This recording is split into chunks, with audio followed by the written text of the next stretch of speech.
मतलब डर के मारे यहाँ पर घिग्गी बंधी हुई है। ट्रंप ने जो यहाँ पर थ्रेट दिए थे टैरिफ बढ़ाने के या फिर टैरिफ लगाने के, उसके बाद हालत यहाँ पर काफी पतली हो चुकी थी। लेकिन निर्मला सीतारमण ये कह रही है कि ट्रंप के थ्रेट्स की वजह से हमने यहाँ पर कम नहीं करे, ये तो हमने इसलिए कम किया जिससे कि रैशनलाइजेशन हम लोग कर रहे हैं वगैरह वगैरह। अब कस्टम ड्यूटी की रैशनलाइजेशन बोलो या फिर ट्रंप का खौफ बोलो, नाक को किसी भी तरफ से पकड़ो, पकड़ी तो नाक ही है ना। देखो अब इन 3 डंकों के बाद भी अगर आपको लगता है ना कि मोदी जी ने हमारे को विश्व गुरु बना दिया है, हम सबसे टॉप पर हैं, बाकी सब हमारे नीचे हैं, अब अमेरिका हमारी शक्ल देखता है, हम अमेरिका की शक्ल नहीं देखते, अगर आपको ये सब अभी भी लगता है तो मुझे लगता है आपकी आंखें कभी भी नहीं खुलने वाली। देखो यार, मोदी जी ने कुछ किया हो ना किया हो, लेकिन डंका जरूर बज रहा है विश्व में हमारा।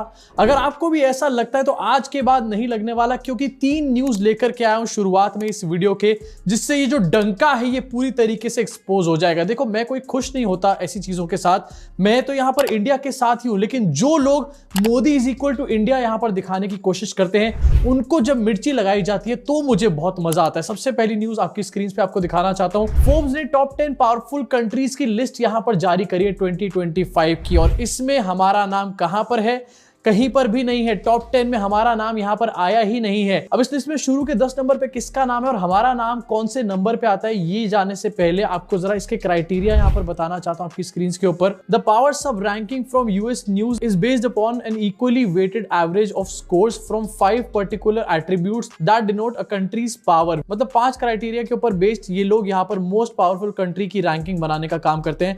पहला क्राइटेरिया है अ लीडर, यानी कि मोदी जी जो अपना डंका बजवाते हैं वो अ लीडर सबसे पहला क्राइटेरिया है। दूसरा क्राइटेरिया है इकोनॉमिकल इन्फ्लुएंस, तीसरा क्राइटेरिया है पॉलिटिकल इन्फ्लुएंस, चौथा क्राइटेरिया है स्ट्रॉन्ग इंटरनेशनल अलायंसेस और 5वां क्राइटेरिया है स्ट्रॉन्ग मिलिट्री। मतलब फोर्ब्स की इस लिस्ट के हिसाब से ना ही हमारा लीडर जो है वो बहुत ज्यादा स्ट्रॉन्ग है, ना ही हमारे पास कोई यहाँ पर इकोनॉमिकल इन्फ्लुएंस है, ना ही कोई पॉलिटिकल इन्फ्लुएंस है, ना ही हमारे सबसे रिलेशन यहाँ पर बहुत ज्यादा अच्छे हैं, और मिलिट्री की भी यहाँ पर काफी ज्यादा तारीफें हमारी हो चुकी हैं। आपको दिखाना चाहता हूँ लिस्ट में शुरू के 10 नंबर पे कौन सी कंट्रीज का नाम है। सबसे पहले नाम है यहाँ पर यूनाइटेड स्टेट्स ऑफ अमेरिका का, उसके बाद नाम आता है चाइना का, 3rd नंबर पे रशिया, 4थे नंबर पे यूके, 5th नंबर पे जर्मनी, 6th नंबर पे कोरिया, 7th नंबर पे फ्रांस, 8th नंबर पे जापान, 9th नंबर पे सऊदी अरेबिया, 10th नंबर पे इजराइल यहाँ पर आता है।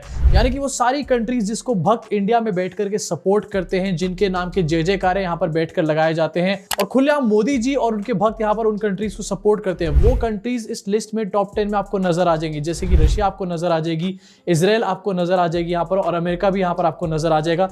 लेकिन इंडिया यहाँ पर नजर क्यों नहीं आ रहा? मोदी जी ये कैसा डंका बजवा रही है हो? इसी के साथ फिर से इस लिस्ट पे आपकी नजर यहां पर डालना चाहता हूं। 9th नंबर पे सऊदी अरेबिया का नाम है। सऊदी अरेबिया का नाम है जो कि एक इस्लामिक कंट्री है, और यहां पर बैठकर कुछ लोग ये कहते हैं कि इंडिया से बड़ा तो कुछ है ही नहीं, विश्व गुरु बन गए हम लोग। और अब आपको दिखाना चाहता हूं कि आखिरकार इंडिया की रैंकिंग यहां पर कहां आती है। आपकी स्क्रीन के ऊपर इंडिया के पास यहां पर 12th पोजीशन है इस टॉप 10 पावरफुल लिस्ट में। अभी डेफिनेटली टॉप 10 में तो नहीं आता, लेकिन 12th नंबर पे पावरफुल होना भी कोई बहुत ज्यादा कम बात नहीं है, क्योंकि बहुत सारी कंट्रीज हैं वर्ल्ड के अंदर, ऐसा नहीं कि सिर्फ 10-15 कंट्री हैं। ये बहुत अच्छी बात है कि हम 12th नंबर पे हैं, लेकिन यहां पर ये वाला नैरेटिव कि हम विश्व गुरु बन चुके हैं या फिर मोदी जी ने तो डंका बजवा दिया, ये पूरी तरीके से फर्जी, और ये फर्जी नैरेटिव एक्सपोज होता है इस तरीके की लिस्ट को देखने के बाद। लेकिन सिंपल सी कहानी है, इस लिस्ट को देखने के बाद आईटी सेल वाले अब ये बोलेंगे कि हम तो इस लिस्ट को मानते नहीं, ये तो फॉरेन की साजिश है। इनफैक्ट कल सुबह तक एक थ्योरी भी इसके ऊपर बना दी जाएगी, और व्हाट्सएप अंकल्स के व्हाट्सएप मैसेज में भी उनको भेज दिया जाएगा, जिससे कि किसी भी तरीके से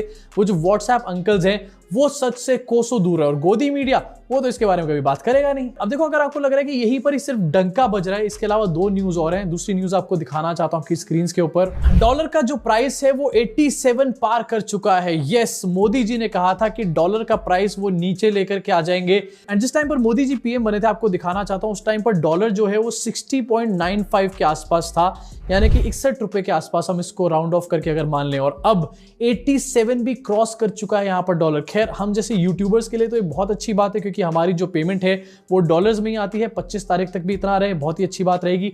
लेकिन क्या ये इकोनॉमी के लिए बहुत अच्छी न्यूज है? क्या ये हमारे इंडियन रुपी के लिए बहुत अच्छी न्यूज है? एंड क्या इससे हमारा इंडियन रुपी और ज्यादा मजबूत हो रहा है या फिर और ज्यादा वीक हो रहा है? निर्मला आंटी से पूछोगे तो वो बोलेंगे कि इंडियन रुपी वीक नहीं हो रहा, डॉलर मजबूत हो रहा है। बल्कि देखो, जब मोदी जी विपक्ष में थे तो उन्होंने कहा था कि मैं शासन में बैठा हूं, मुझे पता है ऐसे रुपया इतनी तेजी से नीचे नहीं गिर सकता। वो वीडियो इस टाइम पर फिर से काफी ज्यादा ट्रेंड करे, और आपको दिखाना चाहता हूं लोग इतना ज्यादा किलसे हुए हैं कि उस 13 साल पुरानी वीडियो पे यूट्यूब पे जाकर मोदी जी को गरियाने का काम कर रहे हैं। पहले जरा मोदी जी का वो वाला स्टेटमेंट सुन लो, ये मोदी जी का पीछा कभी नहीं छोड़ने वाला। ये ऐसे नहीं होता मित्रों, मैं शासन में बैठा हूं, मुझे मालूम है इस प्रकार से रुपया इतनी तेजी से गिर नहीं सकता। अरे ये नेपाल का रुपया नहीं गिरता है, बांग्लादेश की करेंसी नहीं गिरती है, पाकिस्तान की करेंसी नहीं गिरती, श्रीलंका की करेंसी नहीं गिरती। क्या कारण है हिंदुस्तान का रुपया पतला होता जा रहा है? ये जवाब देना पड़ेगा आपको, देश आपसे जवाब मांग रहा है। 2014 से पहले कुछ लोग ये कहते थे कि मैं बता रहा हूं, इस आदमी को पीएम बना दो, देश जो है अपने आप सुधर जाएगा, सब कुछ एकदम ट्रैक पे यहां पर आ जाएगा। लेकिन 2014 के बाद से वो लोग जो है चूहे के बिल में दुबके हुए दिखाई नहीं दे रहे कहीं पर। अब काफी लोग कहते हैं कि मोदी जी के लिए असली ऑपोजिशन कौन है, इसके ऊपर एक डिबेट चलती है। कोई कहता है केजरीवाल असली ऑपोजिशन है, कोई कहता है राहुल गांधी असली ऑपोजिशन है, कोई कहता है ममता बनर्जी असली ऑपोजिशन है। मेरे हिसाब से मोदी जी का असली ऑपोजिशन लीडर है खुद मोदी जी। मोदी सीएम जो है यहां पर ऐसी ऐसी बातें करके लाते हैं कि पीएम मोदी भी उनका जवाब नहीं दे सकते। अब पेश करना चाहता हूं आपकी स्क्रीन के ऊपर लोगों की फ्रस्ट्रेशन प्रो मैक्स कहां पर पहुंच चुकी है। 13 साल पुरानी वीडियो पे जाके मोदी जी को यहां पर गरियाने का काम कर रहे हैं। आपकी स्क्रीन के ऊपर यही वीडियो, हिपोक्रेसी की भी सीमा होती है मोदी जी। इसके अलावा 6 दिन पहले का कमेंट है, अबे फेकू अब देख एक USD 86.60 रुपीज। जून 2012 में ये 55 रुपीज का होता था, इडियट। उसके अलावा एक और कमेंट है, $1 काटो ओवर एक्टिंग का। एक और कमेंट आपको दिखाना चाहता हूँ, ये भी रिसेंट टाइम्स का, ये मास्टरपीस ऑफ एक्टिंग किसी ने लिखा हुआ है। इसके अलावा एक और कमेंट आपको दिखाना चाहता हूँ, रुपया उसी देश का गिरता है जिस देश की सरकार भ्रष्ट और गिरी हुई होती है। तत्कालीन मुख्यमंत्री नरेंद्र मोदी जी का स्टेटमेंट था उस टाइम पर। But on a very serious note, अगर रुपया इतना ज्यादा वीक होता चला जा रहा है तो आखिरकार सरकार उसके बारे में यहाँ पर क्या कर रही है। नया बजट तो यहाँ पर लाया गया है और 12 लाख तक की इनकम को यहां पर टैक्स फ्री भी कर दिया गया है। इसके लिए वाहवाही भी यहां पर बटोरी जा रही है। लेकिन रुपए को किस तरीके से मजबूत यहां पर किया जा रहा है, क्या स्टेप्स लिए जा रहे हैं, कोई बात नहीं कर रहा इसके बारे में भाई, और कभी बात करेंगे भी नहीं। डॉलर यहां पर 100 रुपए भी पार कर जाएगा ना तो कुछ लोग व्हाट्सएप पे यही मैसेज फॉरवर्ड कर रहे होंगे कि देश के निर्माण में तुम इतना आसानी कर सकते। अब अगर आपको लग रहा है कि यही सब डंके यहां पर बज रहे हैं तो ऐसा नहीं, एक और डंके वाली न्यूज है और ये तो असली डंके वाली न्यूज है। यहां पर आपको दिखाना चाहता हूं आपकी स्क्रीन के ऊपर, इंडिया ने कुछ अमेरिकन प्रोडक्ट्स के ऊपर टैरिफ को यहां पर घटाने का काम कर दिया। आपकी स्क्रीन के ऊपर ये न्यूज भी है एनडीटीवी की। Amid Trump tariff threats, India cuts import duty on American bikes, car in boost to Harley and Tesla. Harley Davidson और टेस्ला की सेल्स को बूस्ट देने के लिए इंडियन गवर्नमेंट ने इनके ऊपर टैक्स जो है उसको कम करने का काम कर दिया है। टेस्ला को बूस्ट देने की बात कर रहे हैं मोदी जी यहां पर। जिस टाइम पर इलेक्शन होने वाले थे उस टाइम पर इलॉन मस्क मोदी जी से मिलने आने वाला था, लेकिन उसने अपना प्लान कैंसिल कर दिया था और अब वही मोदी जी उस इलॉन मस्क की हेल्प कर रहे हैं टैक्स कम करके और टेस्ला की सेल्स को यहां पर प्रमोट करने का काम कर रहे हैं। तालियां हो जाए इसके लिए। इससे साफ समझ में आता है कि कौन ज्यादा पावरफुल है, मोदी जी या फिर डोनाल्ड ट्रंप या फिर Elon Musk. In fact real story क्या है इसके बीच में आपको यह भी दिखाना चाहता हूं, शायद कोई इंडियन मीडिया आपको नहीं दिखाएगा, आपकी स्क्रीन के ऊपर है। ट्रंप ने रिसेंटली कनाडा, मेक्सिको और चाइना के ऊपर नए टैरिफ लगाने का यहां पर काम किया है। स्टीप टैरिफ्स लगाए गए हैं। 25% टैरिफ की यहां पर बात करी गई और एडिशनल 10% टैरिफ जो है चाइना के ऊपर यहां पर लगाया गया है। ये न्यूज कल शाम को ही निकलकर सामने आई थी एंड इसके बाद ये कयास लगाए जा रहे थे कि हो सकता है इंडिया के ऊपर भी टैरिफ यहां पर लगा दिया जाए 1-2 दिन के अंदर।